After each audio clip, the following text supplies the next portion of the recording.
안녕하세요. 오늘도 여러분의 성공적인 배팅을 위하여 열심히 분석하는 승부사리 철룡입니다.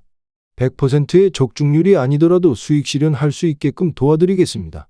저는 가입 권유 일절 없으며 모두가 배팅하는 데 필요한 자료를 무료로 배포해드리니 구독과 좋아요만 부탁드립니다. 감사합니다.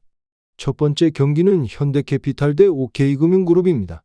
먼저 현대캐피탈은 대한항공전 8연패에 빠졌습니다. 현대캐피탈은 지난 12일 오후 7시에 열린 대한항공과의 홈 경기에서 세트스코어 2대3으로 패하며 5연승을 마감했습니다. 9승 14패 승점 32점을 기록한 현대캐피탈은 5위 한국전력을 승점 2점 차로 쫓고 있습니다. 세트스코어 1대2로 밀리던 현대캐피탈은 4세트에 집중력을 발휘했습니다. 끝이 보이지 않는 듀스가 이어지던 4세트 스코어 40대 40 상황에서 아흐메드의 오픈 득점이 터졌습니다. 이어 상대 팀의 공격 범실까지 나오며 승부를 원점으로 되돌리는 데 성공했습니다. 하지만 마지막 5세트에서 11대 15로 패하며 끝내 대한항공전 열세를 극복하지 못했고, 아흐메드는 이날 팀 내 최다 득점인 33득점을 생산하며 나쁘지 않은 활약을 펼쳤습니다. 국내 공격진 허수봉과 전광인도 각 25득점, 13득점씩을 기록하며 아흐메드의 뒤를 바쳤습니다. 다음 OK금융그룹이 4라운드 전승까지 단 1승만을 남겨뒀습니다. OK금융그룹은 지난 13일 오후 2시 홈 경기장인 안산상 녹수체육관에서 열린 KB손해보험과의 맞대결에서 세트스코어 3대 0으로 완승을 거뒀습니다. 이로써 5연승을 달리고 있는 OK금융그룹은 3위 삼성화재와의 승점 차를 2점 차까지 좁히는 데 성공했습니다. 경기력으로도 수치상으로도 OK금융그룹이 KB손해보험을 압도한 경기였습니다. 이날 OK금융그룹은 공격 성공률은 물론이고 블로킹, 서브, 리시브 효율 등의 부문에서 크게 KB손해보험에 크게 앞섰습니다. 또한 범실 관리 능력에서도 상대 팀을 압도하면서 OK금융그룹이 일방적인 승리의 주인이 됐습니다. 레오의 득점포는 식을 줄 몰랐으며 레오는 56.25%에 달하는 공격 점유율을 가져가면서도 23득점을 달성하는 괴력을 자랑했습니다. 신우진과 차지환은 각각 7득점씩을 올리며 팀의 5연승을 도왔습니다. 결론부터 말하자면 현대캐피탈의 승리를 예상합니다. 올 시즌 OK금융그룹전 2연패를 달리던 현대캐피탈은 3라운드 맞대결에서 셧아웃 승리를 거두며 OK금융그룹전 연패를 끊어냈습니다. 당시 현대캐피탈은 아흐메드 호수봉 쌍포의 위력적인 공격력과 높이 강력한 서브를 앞세워 승리를 챙겼습니다. OK금융그룹은 4라운드 들어 현대캐피탈을 제외한 전 9단을 상대로 승리를 거뒀고 5연승의 핵은 레오이며 4라운드 득점, 서브, 후위 공격 부문 1위를 휩쓸고 있습니다. 다만 레오에 비해 차지환, 신우진의 공격력이 크게 떨어져 레오의 공격 의존도가 높은 것이 약점입니다. 결국 오는 17일 경기에서는 쌍포의 강력한 공격을 앞세운 현대캐피탈이 OK금융그룹의 5연승을 저지하고 승기를 차지할 것으로 보입니다. 현대캐피탈의 승리를 추천드립니다. 두 번째 경기는 GS칼텍스 대 흥국생명입니다. 먼저 GS칼텍스는 13일 IBK기업은행과의 4라운드 홈 경기에서 세트스코어 3대 2로 승리했습니다. 이날 승리로 3연패 탈출에 성공한 GS칼텍스는 현대건설과 흥국생명에 이어 리그 세 번째로 승점 40점의 고지를 밟으며 3위를 유지했습니다. 승부의 주역은 에이스 실바였습니다. 세트 점수 1대2로 끌려가는 4세트 패색이 짙은 상황에서 실바의 강한 서브로 상대의 리시브 라인을 흔들며 역전을 이끌었습니다. 마지막 세트에서도 54.55%의 높은 공격 성공률을 자랑한 실바는 양팀 최다 득점인 37점을 터뜨렸습니다. 반대편 날개를 책임진 강소희와 유서연도 21점을 합작하며 팀의 승리에 힘을 보탰습니다. 다음 흥국생명은 12일 한국도로공사와의 4라운드 경기에서 세트스코어 3대 1로 3연승을 달렸습니다. 주포 김현경이 백어택 5개를 포함 28점을 뽑아 승리를 이끌었고, 최근 경기력 부진을 보인 옐레나 대신 아웃사이드 히터 레이나가 김연경과 함께 새로운 쌍포로 맹활약했습니다.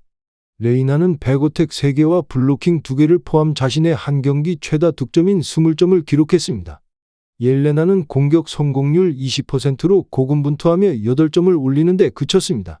흥국생명은 세트 스코어 1대1 상황에서 쌍포 레이나와 김연경의 활약으로 압도했고 4세트 19대 19에서 김연경의 활약에 승부를 마무리 지었습니다.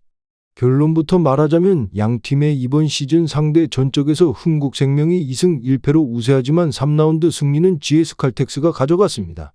팀 상대 공격 성공률에서는 흥국생명이 앞서고 있고 GS칼텍스는 리시브에서 우세합니다.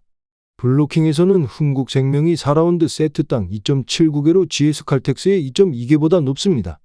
따라서 공격력과 중앙 활용에서 우세를 보이는 흥국생명이 GS칼텍스를 꺾고 승수를 더할 수 있을 것으로 전망됩니다. 흥국생명의 승리를 추천드립니다. 세 번째 경기는 부산 KCC 대 원주 DB입니다. 먼저 KCC는 안방에서 12연승 질주 중인 서울 SK의 발목을 잡았습니다. KCC는 지난 11일 홈에서 SK와 맞대결을 펼쳐 90대 75로 대승했습니다. 이로써 홈에서만 3연승을 거둔 KCC는 시즌 16승째 기록하며 4위 창원 LG와 격차를 1.5경기로 줄이는 데 성공했습니다. 공수 밸런스가 좋았으며 매 경기 강력한 공격에 비해 수비가 아쉬웠던 KCC는 이날 SK 상대로 끈적한 수비를 가져가면서 빠른 트랜지션으로 득점을 올렸습니다. 그 결과 9번의 속공 찬스 상황에서 3점슛 1개 포함해 19점을 올렸고 선수비 후속공으로 기세를 끌어올리는 데 성공했습니다. 이날 KCC에는 그 누구보다 라거나의 능력이 빛을 발했습니다. 라거나는 이날 29점을 득점해 KBL 역대 득점 2위에 올랐으며 15리바운드 6어시스트 1스틸 1블록으로 공수에 모두 관여하며 팀 승리를 이끌었습니다. 허웅, 최준용, 이호연 역시 두 자릿수 득점을 올려 팀 승리에 보탰습니다. 다음 DB는 수원 KT를 잡고 연승으로 상반기를 마쳤습니다. DB는 원주종합체육관에서 KT와 홈 경기를 펼쳐 94대 86으로 승리했습니다. 이로써 상반기 시즌 25승째로 마무리한 선두 DB는 2위 SK와 격차를 3경기로 벌렸습니다. 공수 균형으로 승리를 거뒀고 특히 올 시즌 외곽슛 성공률이 리그 최상위인 DB는 3점슛 야투 성공률을 34.4%를 가져가면서 상대의 외곽을 단 7개로 잠갔으며 9스틸로 상대 실책 14번을 유도해 20득점을 올리는 데 성공했습니다. 이날 DB는 디드릭 루슨이 상대에 묶이면서 단 15점에 그쳤지만 박인웅이 3점포 5개를 연달아 터뜨려 승리의 주역이 됐습니다. 더불어 이선 알바노, 강상재, 김종규까지 합세 1승을 챙겼습니다. 결론부터 말하자면 홈에서 강한 KCC와 원정에서 강한 DB가 만납니다. 안방 KCC는 유독 강하며 원정 승률이 40%인 KCC는 홈 승률 76%를 가져간 반면 DB는 홈 승률 76.4%이지만 원정에서는 승률 85.7%를 기록 중입니다. 양 팀 올 시즌 상대 전적은 DB가 2승 1패로 앞서 있지만 경기 내용은 접전이었습니다. 특히 2라운드와 3라운드에서는 외곽슛이 많은 팀이 승리를 가져갈 정도로 접전 끝에 양 팀 1승씩 챙겨갔습니다. 양 팀의 전력은 어느 팀 하나가 우세하다 볼 수 없을 정도로 막상막하지만 올 시즌 KCC는 긴 휴식을 취한 끝에 치른 경기에서 유독 손발이 안 맞는 모습을 보였습니다. 따라서 원정에서 강한 DB가 KCC를 잡고 원정 5연승을 거둘 것으로 예상됩니다. 원주 DB의 승리를 추천드립니다. 마지막 경기는 고양선호 대 안양정관장입니다.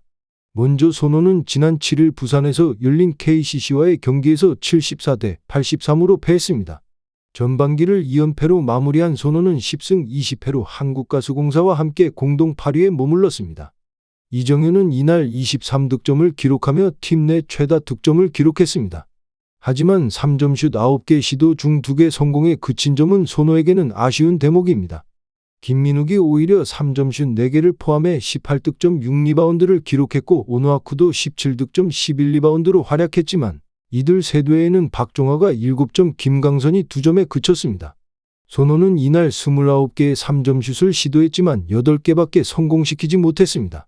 하지만 1쿼터를 19대 16으로 마무리했고 전반까지도 37대 37로 비등한 경기를 펼쳤습니다. 하지만 3쿼터 들어 호응과 라거나를 막지 못하면서 역전을 허용했고 경기 막판에는 호응에게 3점포를 허용하며 역전 의지가 꺾였습니다. 다음 정관장은 7일 서울에서 열린 SK와의 경기에서 71대 83으로 패했습니다. 최근 10경기에서 1승 9패 및 원정 경기 8연패에 빠진 정관장은 11승 20패로 7위에 머물렀습니다. 이날 정효근이 19득점 5리바운드, 로버트 카터가 17득점 17리바운드로 좋은 활약을 펼쳤지만 팀을 패배에서 구하지는 못했습니다. 카터는 3점슛을 14개나 던졌으나 림을 통과한 건 3개뿐이었습니다.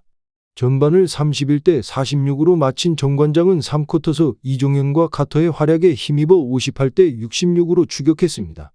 4쿼터 시작 11초 만에 정준원이 3점 슛을 성공시키며 5점 차로 따라붙었지만 SK에게 연달아 9점을 내주면서 격차가 벌어졌습니다.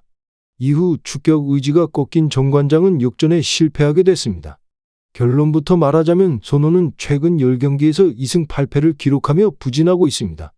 특히 이 기간 동안 경기당 평균 득점이 71.4점밖에 되지 않아 낮은 득점력으로 승리에 어려움을 겪고 있습니다. 정관장도 상황이 좋지 않으며 최근 10경기에서 1승 9패 및 원정에서 8연패에 빠져 있습니다. 가장 최근 원정 승리는 지난해 11월 21일 한국가스공사전입니다.